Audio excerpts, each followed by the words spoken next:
नमस्कार दोस्तों, स्वागत है आपका हमारे चैनल में एजुकेशन फॉर नॉलेज में। आज के वीडियो में अगस्त 2024 से संबंधित करंट अफेयर देखेंगे, जो कि वर्ष 2024 के राष्ट्रीय यानी वर्ष 2024 और 25 के राष्ट्रीय प्रमुख राष्ट्रीय घटनाक्रम दिया गया है। और ये एडुटेरिया करंट अफेयर है, जो कि हाल ही में रिलीज किया गया था।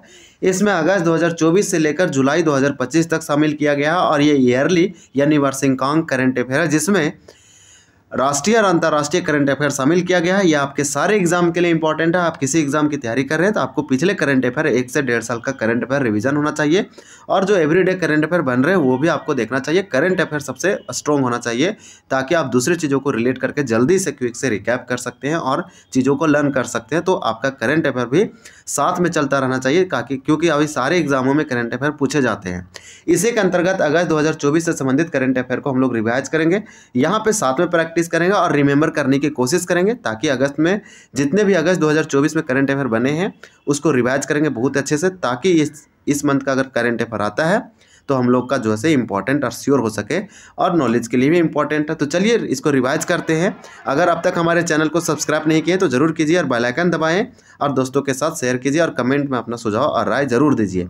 15 अगस्त 2024 को 78वें स्वतंत्रता दिवस के अवसर पर 11वें बार ध्वजारोहण कर प्रधानमंत्री नरेंद्र मोदी, पूर्व प्रधानमंत्री जवाहरलाल नेहरू यानी 17 बार तथा इंदिरा गांधी 16 बार के बाद तीसरा सर्वाधिक बार ध्वजारोहण करने वाले प्रधानमंत्री बन गए। और ये डॉक्टर मनमोहन सिंह को पीछे भी किए। इस प्रकार से आपको याद रखना है कि जब 15 अगस्त 2024 को 78वें स्वतंत्रता दिवस मनाया गया तो प्रधानमंत्री नरेंद्र मोदी ने 11वीं बार ध्वजारोहण किया, और ये जवाहरलाल नेहरू 17 बार और इंदिरा गांधी 16 बार यानी 16वां बार। तो इस प्रकार से ये दोनों के बाद ये प्रधानमंत्री नरेंद्र मोदी ये ऐसा करने वाले तीसरे व्यक्ति बने। तो चलिए नेक्स्ट पॉइंट देखते हैं। पहला पॉइंट बहुत अच्छा था। इस प्रकार से अगस्त 2024 में दिल्ली के इंदिरा गांधी इंटरनेशनल एयरपोर्ट को एयरपोर्ट काउंसिल इंटरनेशनल द्वारा देश का पहला कार्बन मुक्त एयरपोर्ट घोषित किया गया। तो दिल्ली के इंदिरा गांधी इंटरनेशनल एयरपोर्ट को देश का पहला कार्बन मुक्त एयरपोर्ट घोषित किया गया।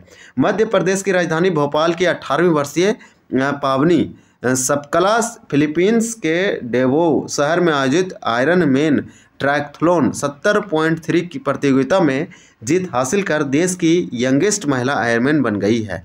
नेक्स्ट पॉइंट दिया गया है कि उत्तर प्रदेश के मुख्यमंत्री योगी आदित्यनाथ द्वारा लगातार 7 वर्ष 148 दिन तक कार्यरत रहकर लगातार सबसे लंबे समय तक उत्तर प्रदेश का मुख्यमंत्री बने रहने का रिकॉर्ड बनाया गया। इसी प्रकार से अगस्त 2024 में तमिलनाडु के मुख्यमंत्री M.K. स्टालिन ने राज्य की महिला पुलिसकर्मियों को 1 वर्ष का मातृत्व अवकाश दिए जाने की घोषणा किया है।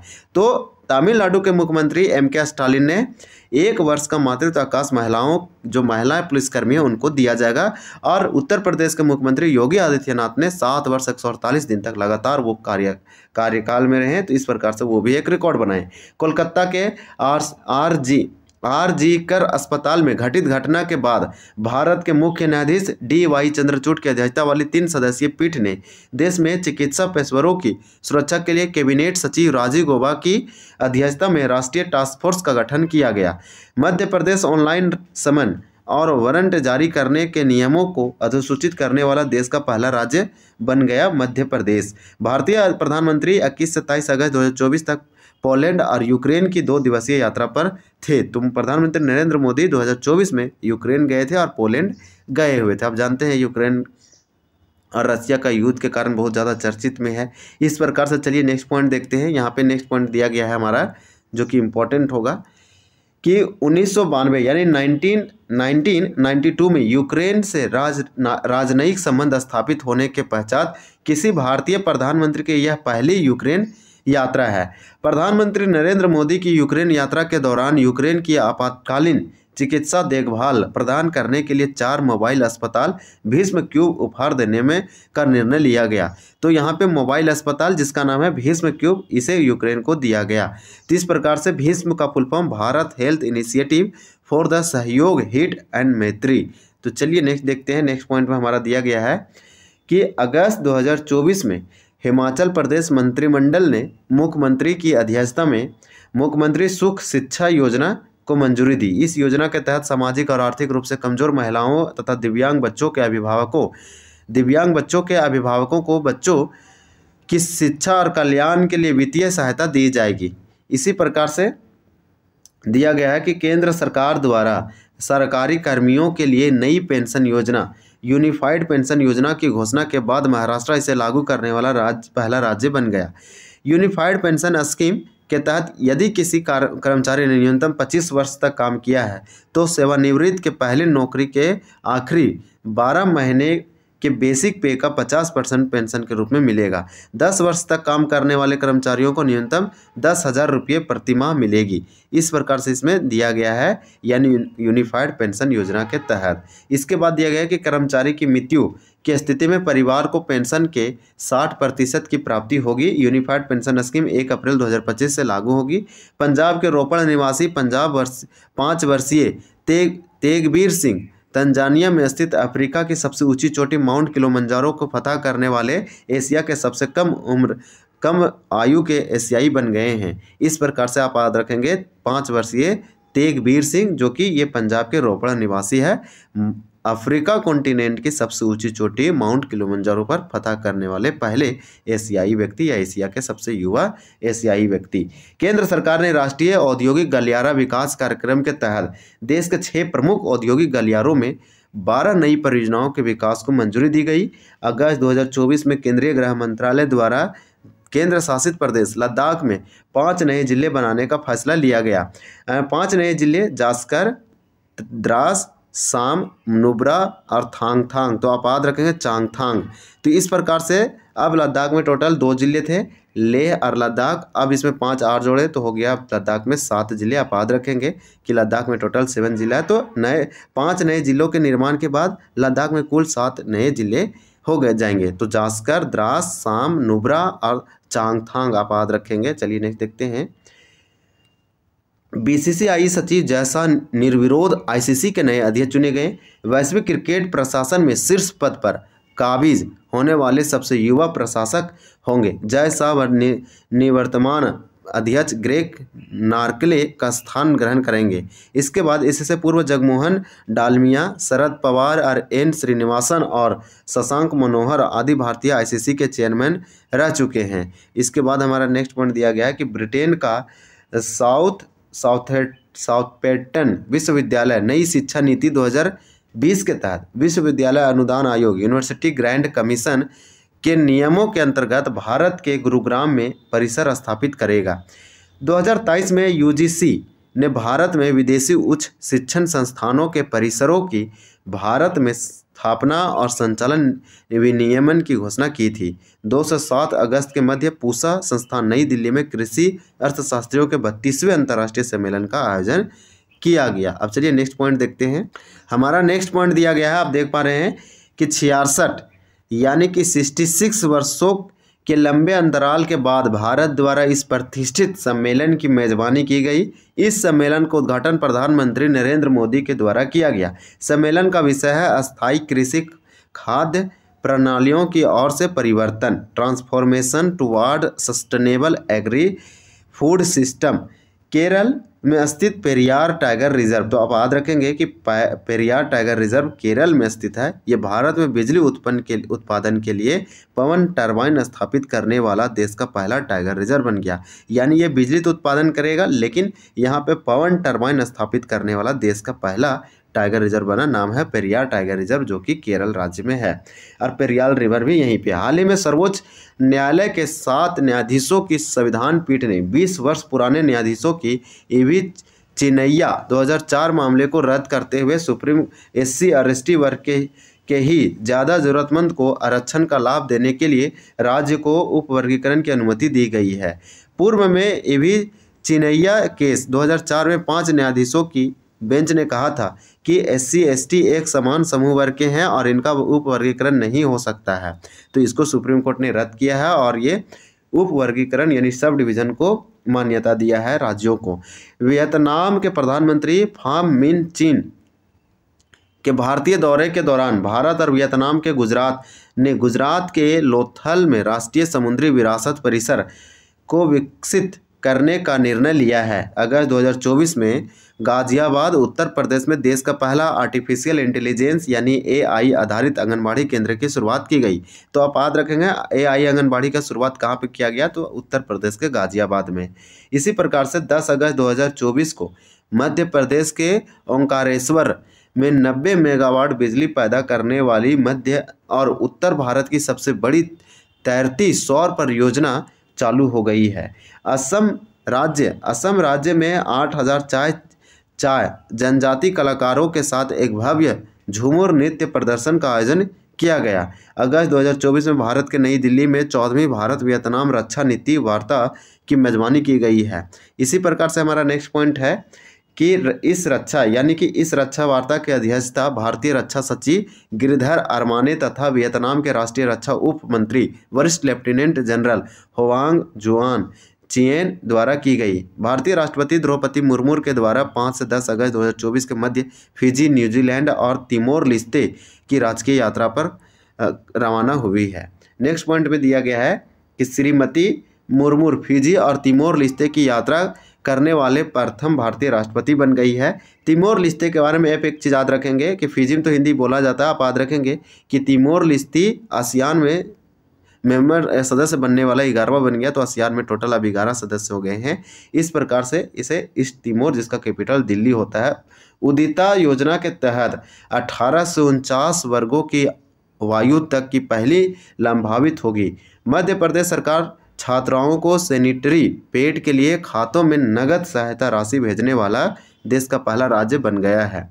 यह नकदी राज्य की स्वच्छता और सहायता योजना के तहत प्रदान की जा रही है। इस योजना के तहत 7वीं से 12वीं कक्षा तक की स्कूली लड़कियों को 1 वर्ष के लिए 300 रुपये दिए जाएंगे। नेक्स्ट पॉइंट हमारा दिया गया है कि महाराष्ट्र सरकार द्वारा महाराष्ट्र प्राचीन स्मारक और पुरातात्विक स्थल और अवशेष अधिनियम 1960 के तहत रत्नागिरी में जियोग्लिफ और पेट्रोग्लिफ को संरक्षित स्मारक घोषित किया गया। इसी प्रकार से 10 अगस्त 2024 को भारतीय विदेश मंत्रालय और न्यू स्पेस इंडिया लिमिटेड ने नेपाल के मुनाल उपग्रह को लॉन्च करने के लिए अनुदान सहायता प्रदान करने के लिए एक समझौता ज्ञापन पर हस्ताक्षर किए। इसके बाद हम लोग नेक्स्ट पॉइंट देखेंगे, और नेक्स्ट पॉइंट में हमारा दिया गया है कि राजस्थान सरकार द्वारा शहीद अग्निवीरों के परिवारों के लिए कारगिल पैकेज की घोषणा की। अगस्त 2024 में पंजाब नेशनल बैंक द्वारा दृष्टिबंधित ग्राहकों के लिए अंतदृष्ट ब्रेल डेबिट कार्ड लॉन्च किया गया। नई दिल्ली में आयोजित यूनेस्को की विश्व धरोहर समिति के 46वें सत्र में दुनिया भर के 24 नए विरासत स्थलों को यूनेस्को की विरासत सूची में शामिल किया गया। इसी प्रकार से नेक्स्ट हमारा दिया गया है कि मध्य प्रदेश के भोपाल में राष्ट्रीय हिंदी विज्ञान सम्मेलन 2024 का आयोजन किया गया। इस कार्यक्रम का उद्घाटन मध्य प्रदेश के मुख्यमंत्री मोहन यादव ने किया। सम्मेलन का मुख्य उद्देश्य शोधकर्ताओं को हिंदी में अपने काम को प्रस्तुत करने और चर्चा करने के लिए एक मंच प्रदान करना था, ताकि हिंदी के माध्यम से विज्ञान और प्रौद्योगिकी को बढ़ावा मिल सके। केंद्रीय संस्कृति और पर्यटन मंत्री श्री गजेंद्र सिंह शेखावत ने 1 से 3 अगस्त 2024 तक नई दिल्ली के भारत मंडपम संस्कृति मंत्रालय द्वारा आयोजित 3 दिवसीय युग योगीन भारत संग्रहालय पर राज्य संग्रहालय सम्मेलन का उद्घाटन किया गया। और नेक्स्ट पॉइंट हमारा दिया गया है कि 1 से 7 अगस्त 2024 तक विश्व स्तनपान सप्ताह मनाया गया। इस वर्ष इसका विषय था अंतर को कम करना, सभी के लिए स्तनपान समर्थन है। इसके बाद हमारा नेक्स्ट पॉइंट है कि 2 अगस्त 2024 को नई दिल्ली के राष्ट्रपति भवन में राज्यपालों के 52वें सम्मेलन का आयोजन किया गया, जिसकी अध्यक्षता राष्ट्रपति द्रौपदी मुर्मू के द्वारा की गई। 3 से 16 अगस्त 2024 तक नई दिल्ली में राष्ट्रीय हथकरघा दिवस के अवसर पर कपड़ा मंत्रालय के राष्ट्रीय हथकरघा विकास निगम लिमिटेड द्वारा विरासत प्रदर्शनी किया गया। इस प्रदर्शनी में देश के विभिन्न हथकरघा उत्पादकों का प्रदर्शन और बिक्री की गई। इस प्रकार से हमारा नेक्स्ट है कि नई दिल्ली में आयोजित आर्थिक मामलों के कैबिनेट समिति की बैठक में केंद्र सरकार ने 8 नए राष्ट्रीय हाई स्पीड रोड कॉरिडोर परियोजना का निर्माण को मंजूरी दी गई। स्वच्छ भारत मिशन 2.0 के तहत भारत के 8 राज्यों में ठोस अपशिष्ट प्रबंधन के लिए एशियाई विकास बैंक ADB ने $200 मिलियन ऋण देने की घोषणा की है। भारत सरकार ने कर्नाटक के आदि चुनगिरी और केरल के चुलनुआर को मोर अभयारण्य घोषित किया गया। तो इस प्रकार से इसको आप एक बार पॉज करके बहुत अच्छे से रीड कर लेंगे। नेक्स्ट पॉइंट है CBI यानी कि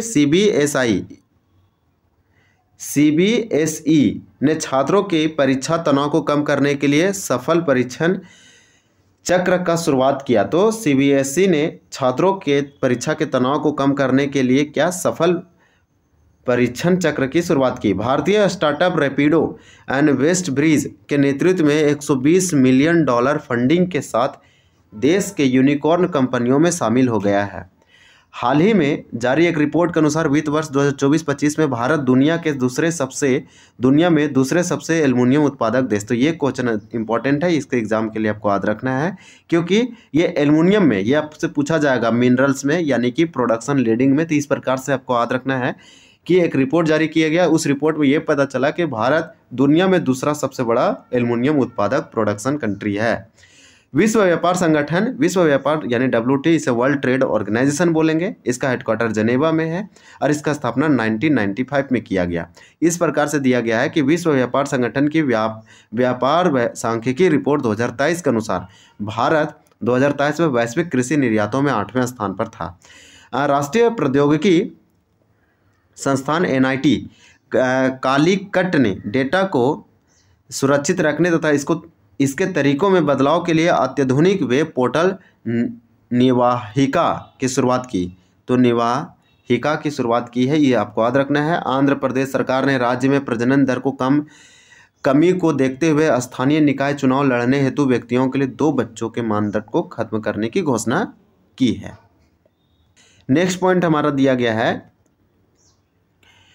राष्ट्रीय महिला आयोग ने महिलाओं के खिलाफ साइबर अपराध से निपटने के लिए डिजिटल शक्ति केंद्र की शुरुआत की है। इसका उद्घाटन राष्ट्रीय महिला आयोग की अध्यक्षता रेखा शर्मा ने की है। अभी आपको बता दें कि राष्ट्रीय महिला आयोग जो है इसका हेडक्वार्टर नई दिल्ली में है और इसका जो अध्यक्ष है वो इससे पहले रेखा अध्यक्ष थी, अभी जो है से विजय राहटकर है।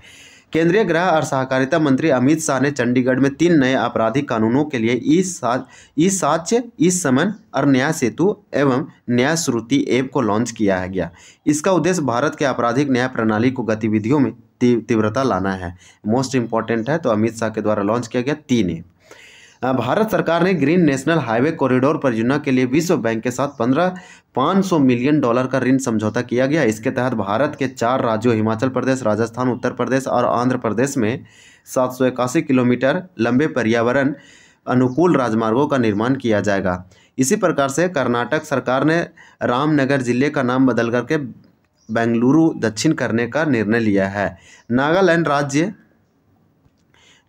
राज्य आपदा प्रबंधन प्राधिकरण ने SBI जनरल इंश्योरेंस के साथ आपदा जोखिम प्रबंधन पर समझौता किया। इसके साथ ही नागालैंड आपदा जोखिम प्रबंधन पर समझौता ज्ञापन पर हस्ताक्षर करने वाला पहला राज्य बन गया है। केंद्र सरकार ने गंगा नदी के कायाकल्प और संरक्षण के लिए उत्तर प्रदेश और बिहार में 920 करोड़ रुपए की नमामि गंगे मिशन 2.0 परियोजना को मंजूरी दी गई। नेक्स्ट पॉइंट है कि केंद्रीय ऊर्जा मंत्रालय और द्वारा जारी रिपोर्ट के अनुसार भारत की नवीकरणीय ऊर्जा क्षमता में पिछले 1.165% की वृद्धि हुई है।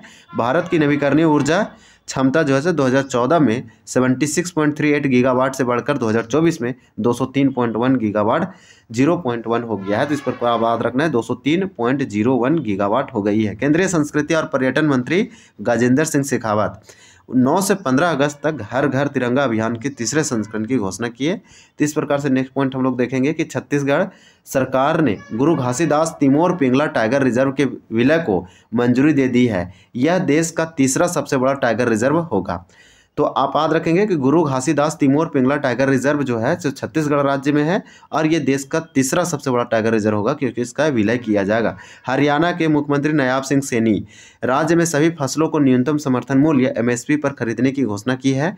गुवाहाटी स्थित जैव विविधता संरक्षण संगठन अरण्यक ने SBI फाउंडेशन के सहयोग से हरित ऐप विकसित किया है। यह ऐप जंगली हाथियों के ग्रामीण क्षेत्रों में प्रवेश करने पर एक चेतावनी के रूप में कार्य करेगा। तो नेक्स्ट पॉइंट देखेंगे, हाथियों की चेतावनी है। इस प्रकार से भारतीय रेलवे ने स्वदेशी टक्कर रोधी प्रणाली कवच 4.0 शुरू करने की घोषणा की गई। कवच एक स्वचालित ट्रेन सुरक्षा प्रणाली है जिसे एक ही ट्रैक पर टकराव को रोकने के लिए विकसित किया गया है। उड़ीसा के भुवनेश्वर में भारत का पहला राइस ATM शुरू किया गया है। इसके तहत राशन कार्ड धारकों को बायोमेट्रिक प्रक्रिया के जरिए अनाज प्रदान किया जाएगा। महाराष्ट्र सरकार ने नेक्स्ट हमारा पॉइंट दिया गया है कि महाराष्ट्र सरकार ने विदर्भ क्षेत्र में सिंचाई की सुविधा के लिए 426.52 किलोमीटर लंबी नलगंगा वेलगंगा नदी जोड़ो परियोजना को मंजूरी दी गई। भारत के मुख्यमंत्री न्यायाधीश DY चंद्रचूड़ ने दिल्ली उच्च न्यायालय के निर्णयों के डिजिटल प्रकाशन के लिए EDHCR पोर्टल को लॉन्च किया। दीनदयाल अंत्योदय योजना राष्ट्रीय ग्रामीण आजीविका मिशन ने million designers and billion dreams पहल की शुरुआत की गई। इस प्रकार से नेक्स्ट पॉइंट देखेंगे हम लोग। और नेक्स्ट पॉइंट में दिया गया है कि घोषणा की गई इस अभिनव कार्यक्रम का उद्देश्य जटिल सामाजिक चुनौतियों से निपटने के लिए सिस्टम डिज़ाइन की जानकारी के साथ पूरे भारत में व्यक्तियों को सशक्त बनाना है। केंद्रीय मंत्रिमंडल ने वित्त वर्ष 2024-25 से 2028-29 के दौरान प्रधानमंत्री आवास योजना 2.0 को मंजूरी दी। इसके तहत ग्रामीण इलाकों में 2 करोड़ घर और तथा शहरी इलाकों में 1 करोड़ घर बनाने का लक्ष्य निर्धारित किया गया है, यानी टारगेट रखा गया है। इस प्रकार से गुजरात के मुख्यमंत्री भूपेंद्र पटेल ने MSME तो MSME के लिए Indo American chamber of commerce के उत्कृष्ट केंद्र का उद्घाटन किया है। महाराष्ट्र सरकार ने राज्य के लॉजिस्टिक इंफ्रास्ट्रक्चर में बदलाव लाने के लिए लॉजिस्टिक्स नीति 2024 को मंजूरी दी है। तो लॉजिस्टिक नीति 2024 को मंजूरी महाराष्ट्र सरकार ने दिया है और लॉजिस्टिक इंफ्रास्ट्रक्चर में बदलाव लाने के लिए इसके तहत 200 से अधिक लॉजिस्टिक्स पार्क का निर्माण किया जाएगा और 5 लाख रोजगार के अवसर पैदा किए जाएंगे। इसी प्रकार से भारत सरकार ने हिंद महासागर में स्थित 3 भूवैज्ञानिक संरचनाओं का नाम अशोक, चंद्रगुप्त और कल्पतरु रखने का प्रस्ताव दिया। हाल ही में जारी एक रिपोर्ट के अनुसार HCL टेक्नोलॉजी के चेयरमैन रोशनी नादर मल्होत्रा पारिवारिक व्यवसाय का नेतृत्व करने वाली भारत की सबसे प्रभावशाली महिला बनी है। नाम है रोशनी नादर मल्होत्रा। तो इन HCL टेक्नोलॉजी के चेयरमैन हैं, आपको याद रखना है। इस प्रकार से किसने किसान से संवाद के लिए किसान की बात रेडियो कार्यक्रम शुरू किया? तो शिवराज सिंह चौहान। किस राज्य में मुख्यमंत्री बाल पौष्टिक आहार योजना का शुभारंभ किया गया? तो हिमाचल प्रदेश। फार्मोकोपिया और दवा सुरक्षा निगरानी के लिए डिजिटल प्लेटफॉर्म लॉन्च करने हेतु प्रथम नीति निर्माता फोरम का शुभारंभ किसने किया? तो JP नड्डा ने किया है। इसी प्रकार से आपको नेक्स्ट याद रखना है कि किसने नेगोशिएबल ट्रीटमेंट एक्ट के मामले में यह मामले को निपटने के लिए देश का पहला डिजिटल कोर्ट शुरू किया? तो केरल। सुप्रीम कोर्ट के न्यायमूर्ति BR गवई द्वारा। खेलो इंडिया की अस्मिता योगासन लीग पूर्वी क्षेत्र का बिहार से शुरू हुई है। दक्षिण भारत का पहला आदिवासी पुस्तकालय कर्नाटक के कानू में खुलेगा। प्रधानमंत्री नरेंद्र मोदी ने 11 अगस्त 2024 को नई दिल्ली स्थित भारतीय कृषि अनुसंधान संस्थान में उच्च उपज देने वाली जलवायु अनुकूल फसलों की 109 किस्में जारी की। इस दौरान उन्होंने नारियल की 2 किस्मों कल्प स्वर्णा और कल्प शताब्दी को भी लॉन्च किया गया। पंजाब सरकार ने दिल्ली के इंदिरा गांधी इंटरनेशनल एयरपोर्ट पर पंजाब के लोगों के लिए मुफ्त सहायता केंद्र की शुरुआत की है। पंजाब सरकार ने दिल्ली के इंदिरा गांधी इंटरनेशनल हवाई अड्डे पर। पश्चिम बंगाल सरकार और यूनिसेफ ने मिलकर नई माताओं के लिए बीच स्तनपान को बढ़ावा देने में पिताओं को सक्रिय भूमिका निभाने के लिए प्रोत्साहित किया है। मद्रास उच्च न्यायालय ने मंदिर में रखी मूर्ति को जीवित व्यक्ति के रूप में मान्यता प्रदान की गई। रक्षा मंत्रालय के दिव्यांगजन पर्वतारोहियों के अभियान दल ने अफ्रीका की सबसे ऊंची चोटी माउंट किलिमंजारो पर 7800 वर्ग फीट की ऊंचाई पर तिरंगा फहराया। इस अभियान को मिशन K2K कंचनजंगा से किलिमंजारो नाम दिया गया। तो K का मतलब कंचनजंगा, 2 मतलब 2 और K का मतलब किलिमंजारो। तो इस प्रकार से हमको इस पेज भी हम लोग अच्छे से देखें तो ये हमारा कंप्लीट होता है। इस प्रकार से हमारा वर्ष 2025 के प्रमुख राष्ट्रीय घटनाक्रम एडिटोरियल वाला हम लोग कंप्लीट किए। इसमें जितने भी वन लाइनर दिया था, बहुत सारे पेज था, बहुत अच्छे से कंप्लीट किए। अगला जो हमारा सीरीज आएगा, आपको बता दें कि वर्ष 2025 के प्रमुख अंतर्राष्ट्रीय घटनाक्रम को देखेंगे और मंथली वाइज देखेंगे। जैसे हमें जुलाई, फिर इसी तरह से हम लोग पीछे की ओर जाएंगे, जुलाई से फिर जून, मई, अप्रैल, मार्च, इस तरह करते हुए फरवरी, जनवरी, फिर हम लोग मतलब पूरा का पूरा 1 साल का करंट अफेयर आपका रिवीजन होगा। जिस प्रकार से हम लोग वर्ष 25 से 2024-25 के प्रमुख राष्ट्रीय घटनाक्रम देखें। अब इंटरनेशनल घटनाक्रम देखेंगे। हर मंथ में राष्ट्रीय घटनाक्रम क्या घटा है उसको भी कवर करेंगे। इससे पहले जो हम टॉपिक कंप्लीट कर रहे थे वो हमारा 47 था, chapter number, part number, lesson. अब जो है हम लोग 48 देखेंगे। तो इस प्रकार से आप बहुत ही अच्छे से कंप्लीट किए होंगे एडुटेरिया करंट अफेयर, क्योंकि इससे पहले हम लोग टॉपिक वाइज कंप्लीट किए, अब राष्ट्रीय और अंतर्राष्ट्रीय में पहुंच गए हैं। राष्ट्रीय कंप्लीट करने के बाद फिर एमसीक्यू हम लोग देखेंगे। तो एमसीक्यू साथ में ही चल रहा है, आप जानते हैं। इस प्रकार से इसको हम लोग बहुत अच्छे से कंप्लीट किए। इस प्रकार से देखिए पूरा अच्छे से हम लोग अगस्त महीने का कंप्लीट किए। इससे पहले हम लोग जो कंप्लीट किए थे आपको बता दें कि वो हम लोग का जो था सितंबर महीने का था। तो चलिए, वीडियो आपको अच्छा लगा होगा, सीरीज भी अच्छा लगा होगा। यहाँ सब चीज़ों को रिमेंबर और रिवीजन कर सकते हैं, प्रैक्टिस करेंगे तो आपका जो है करंट अफेयर में गलत नहीं होगा, अगर स्टेट पीसीएस और बड़े एग्जामों की तैयारी कर रहे हैं तो वीडियो देखने के लिए बहुत बहुत धन्यवाद। चलिए मिलते हैं अगली वीडियो, तब तक के लिए थैंक यू।